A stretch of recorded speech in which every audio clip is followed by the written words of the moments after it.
Hey, what's up there, YouTubers? It's me again, Brian, aka Gamer55551, and I am back with a video review, or a double review, though, where I will be giving you my thoughts on Prince of Persia, The Lost Crown for the Nintendo Switch. Game's also available on the PS4, PS5, Xbox One, Xbox Series X and S, and PC via Steam. Plus, I also want to give my thoughts on the new Lord of the Rings movie called Lord of the Rings, The War of Rohirrim, if I'm saying the name correctly, which I just came back from the theaters to just recently watch, though. And if you're interested in any gameplay footage of Prince of Persia, The Lost Crown for the Nintendo Switch, I'll have a link down in the description down below, or you can click on the card that will appear up in this video, so you're watching this on YouTube. For parents out there, it's worth to point out that Prince of Persia, The Lost Crown is rated T for teens, ages 13 and up by the ESRB rating system, while The Lord of the Rings, The War of Rohirrim is rated PG-13 here in the US. So we'll get started with first on Prince of Persia, The Lost Crown, though. Now, Prince of Persia is sort of like a series that a lot of people do enjoy, though. Some people have played it every now and then, whether it's the old school Prince of Persia or the ones during the early 2000s, like Prince of Persia, The Sands of Time, The Warrior Within, or the Two Thrones, and everything like that, to even, I think, a Prince of Persia game on the 360 and PS3, and even the Forgotten Sands, which came out around the time the 2010 Prince of Persia movie happened and everything like that, though. But the series has sort of remained dormant here and there, though, as I mentioned before, as the direction, some of it is the direction Ubisoft has recently gone. And then recently we were supposed to get what was supposed to be a remake of the original Prince of Persia, The Sands of Time. However, following that footage being shown, it got enormous backlash and basically put Ubisoft in a position, and they decided to basically put the game back in the oven and then bring it to a different developer than the current one is right now. So it was kind of interesting to see while that game was in development, that Ubisoft decided to release, or basically show off, a brand new Prince of Persia game, but this time in a 2D style Metroidvana kind of approach. And it certainly did caught my attention when I saw the trailer for that, though, and I decided to give that game a go when that game came out in January and all. I know this one's a little bit late, but a lot of things had happened and everything. And after spending some time with Prince of Persia, The Lost Crown, I honestly have to say that I came away pleased with that title. Obviously, not every decision they made for this game is going to appeal to everybody, but I will say it is a fun, enjoyable Prince of Persia game, especially if you're into the, Metroidvania style of approach in terms of gameplay and all. So I'll break it down into, the pros and the cons, and we'll first start off with the pros, though. As I mentioned before, the game does follow a Metroidvania type of approach, and to me, I think that is a good thing as I do enjoy Metroidvania style type of gameplay, though. It does follow the Tire and True formula, though, where certain areas won't be able to get access until you get, a certain power-up and everything like that. So it does follow that approach. There are some side quests here and there, and some of them might give you, improve some of your weapon, like improve your amulets, which you could basically carry more than one that can offer certain buffs and everything. Others might be finding different weapons and all. So it's certainly, but still, I definitely like this approach, though, and fans of the Metroidvania style type of gameplay will definitely enjoy what Prince of Persia: The Lost Crown has to offer. The next thing I want to talk about is the frame rate, and I will say, even for the Nintendo Switch, the game actually runs pretty well. It runs at basically 60 frames per second, and I think that's a very good thing indeed to see this game run at 60 frames per second, especially on the Nintendo Switch. Obviously the Switch isn't as powerful as the PS5 or the Xbox Series X and S or the PC or the PC or Steam version, though, but nevertheless, it is nice that the developers are able to basically get the game running at 60 frames per second on the Switch and everything like that. And finally, as far as the visuals go for the game, I would say the game doesn't look that bad on the Nintendo Switch. Granted, it's not going to be as clear as the other versions, but still, I do give credit to the developers for making the game look good even for a Nintendo Switch game. There are times when we see some games ported over to the Nintendo Switch where, excuse me, the developers try, and sometimes they do succeed. Other times the game does look kind of ugly looking, and it kind of shows some of the limitations of the Nintendo Switch and all. And I feel like Prince of Persia: The Lost Crown on the Nintendo Switch, I just don't feel that it has it right there. I mean, as I said, it's probably not going to be as clean as the other versions, but still, this does look nice on the Nintendo Switch, and I have to give props to the developers for making the game not only run good on the Switch, but also look good on the Switch as well. Okay, we're going to take a quick break, and when we get back, we'll get to part 2 of my review of Prince of Persia: The Lost Crown. So we'll take a quick break, and we will be right back.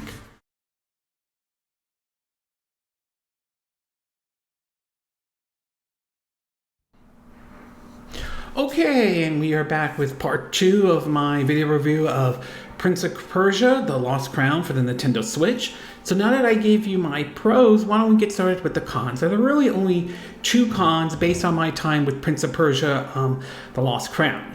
The first one has to do with some of the puzzle and platforming. Now, I'm not saying the puzzle and platforming are going to make the game unplayable or anything like that, though, but I will say there are moments where it can be a little tricky every now and then. Some of it is also, aiming your bow and arrow, which you also get in the game, or certain items to either hit an object. Other times for like the puzzles, there may be you have to do some platforming or jumping or time your jumps every now and then, and even some of the platformings can be a little difficult. There's sometimes when there's one where I kind of got lost and I had to backtrack and sort of take a long way around in terms of when it came to the platforming also.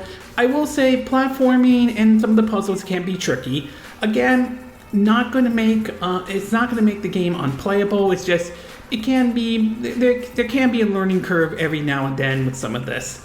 And last but not least, though, as much as I enjoy them taking a Metroidvania style approach, though, and I still do, I can understand this may not be for everybody, though. Those who prefer, the old school 2D Prince of Persia games they remember back in the day, on your computer or even on your original Game Boy, might be disappointed with this one, as this one takes more of a Metroidvania approach. Again, it's not an issue with me, but I can understand it might be an issue for old school fans here and there, though, who prefer that old school Prince of Persia approach than the Metroidvania type of approach, though. So ultimately, it does come down to sort of like your preference and taste and everything. Overall, I would say I came away with playing Prince of Persia: The Lost Crown very pleased with this game, and I definitely think Metroidvania fans might want to give this title a try, regardless of which system you decide to play this game on. At its best, though, I like how it takes a Metroidvania style approach for the gameplay.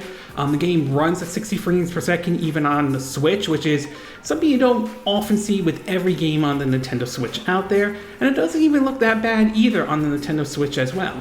At its worst, however, like I said, some of the puzzle and platforming might be a bit tricky every now and then, and those who prefer the old school Prince of Persia style gameplay might be a bit disappointed with this one. But in either case, I did come away pleased with this one, and I definitely would recommend it if you're into the Metroidvania type of a game. It's just really a shame. From what I understand, this game did not sell as well as Ubisoft had hoped for, and I think a lot of it does fall on Ubisoft, particularly the higher-ups and upper management in terms of how they have run that company, though.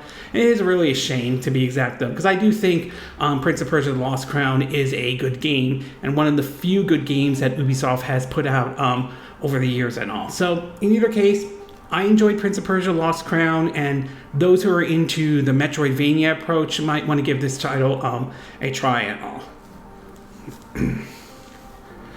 Okay, we're going to take a quick break, and when we get back, we'll get to part 3 of my double review, and this one will be on the Lord of the Rings: The War of Rohirrim, if I'm saying the name correctly. So we'll take a quick break, and we will be right back.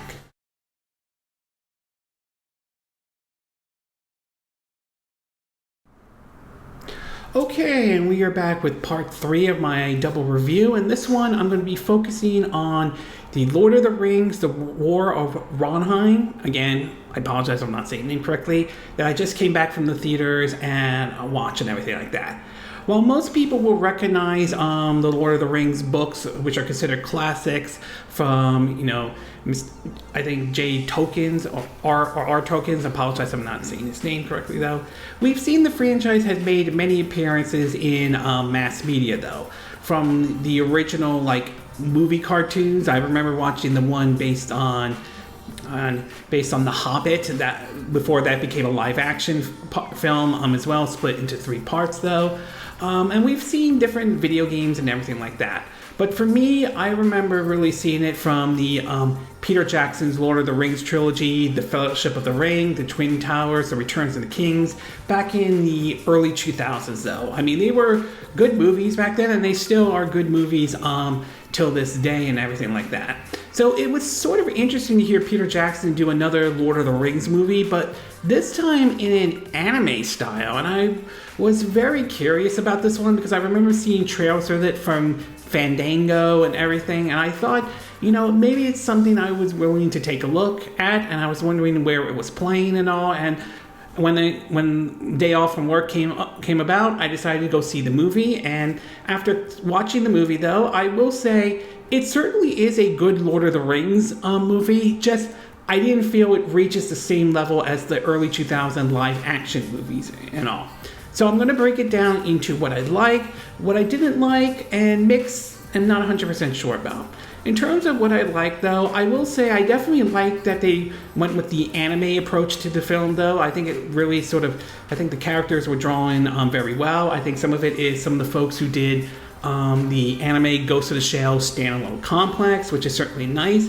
And there are some 3D elements to it, and also I definitely like the approach that they did in terms of this art style for basically this movie and all. And of course, I do think the battles are done very well. You definitely get a bit of that Peter Jackson vibe to it if you've seen, the live-action Lord of the Rings movie, or even the Hobbit movies, live-action Hobbit movies, for example, and all. And I think it definitely, they did a good job with it. And to some degree, it kind of does feel a little bit kind of like the battles I may have remember seeing from the Lord of the Rings cartoons from the 70s, I think the cartoon movie and all. So I definitely thought the battles were done pretty well in this movie at all. As far as what I didn't like, mix are not 100% sure though. I will say the story isn't bad or anything. I definitely like the idea that it takes place before the events of, The Hobbit, or well before the, Lord of the Rings movies and everything like that. But I just feel like the story just didn't hook me as much as, say, Peter Jackson's live-action Lord of the Rings movie in a way, though. I mean, I don't think it was bad. I like the idea of this, conflict between these two, these two different kingdoms or tribes, or basically, that and everything like that. But I feel like it just didn't capture me as much as the early 2000 Lord of the Rings movies. That's not to say it's bad or anything like that, just not on that scale and all. Overall, I would say I came away pleased with this movie, this Lord of the Rings movie and all. While it may not reach the scale of the early 2000 ones, it still is a good Lord of the Rings movie, so good movie nevertheless. At its best though, I like the anime style approach they went with this and some of the 3D elements to it. I think the battles are still wonderful to watch and everything. It still maintains that kind of vibe that Peter Jackson did when he filmed the Lord of the Rings movie. But at its worst though, I would say the story, while not terrible by any chance, good, just not to the scale of the live action Lord of the Rings movies though. At least that's how I see it. But in either case though, I still think it is a good movie nevertheless. I just feel this one is more, I would say, see it as a matinee. I'm not sure I would pay money to see this in IMAX and all. I know some might disagree, but I think there are only a few movies out there that I feel deserve the IMAX treatment, but this one, I just didn't feel that was the case. But in either case, I came away pleased with this one. Excuse me, and Lord of the Rings fans or anime fans should give this one at least a try since it's in theaters and everything. Okay, this concludes my double review for for this week, in terms of Prince of Persia: The Lost Crowns and The Lord of the Rings: The War of Rohirrim. And again, these are my opinion. What are yours? What are your thoughts about Prince of Persia: The Lost Crown? Are you glad they did another 2D Prince of Persia game? Do you think the Metroidvana style approach was the right approach for them to go in any way? Have you picked the game up? And if so, which version did you decide to pick up? Did you decide to go with the Switch version, or did you decide to go with the other versions, whether it's PS4, PS5, Xbox One, Xbox Series X and S, or PC via Steam? And what are your thoughts about the Lord of the Rings: The War of the Rohirrim movie, though? Do you think this was a good movie? Do you think they should do more of these Lord of the Rings movies? And if so, should they do it in the anime style in any way? Do you think it's as good as the early 2000 live-action Lord of the Rings movies, or not quite there at all? Do you agree with what I said in this video? Do you disagree? Do you have a difference of opinion? As always, sound off in the comment section below. Let me know what you think. And if you do like this video, I hope you hit the like button. I would appreciate it. And I hope you do subscribe to my YouTube channel. If you do, make sure you hit the bell icon for notifications of any new videos I put up. Also, feel free to share this video if you want to, and feel free to donate to my channel if you like. You could do it through PayPal me or Patreon or Steam Labs. Links will be in the description of this video, assuming you're watching this on YouTube. And I will see you again next time when I do another video. Hopefully that'll be soon. Until then, for Southern California, I wish you all a good day then.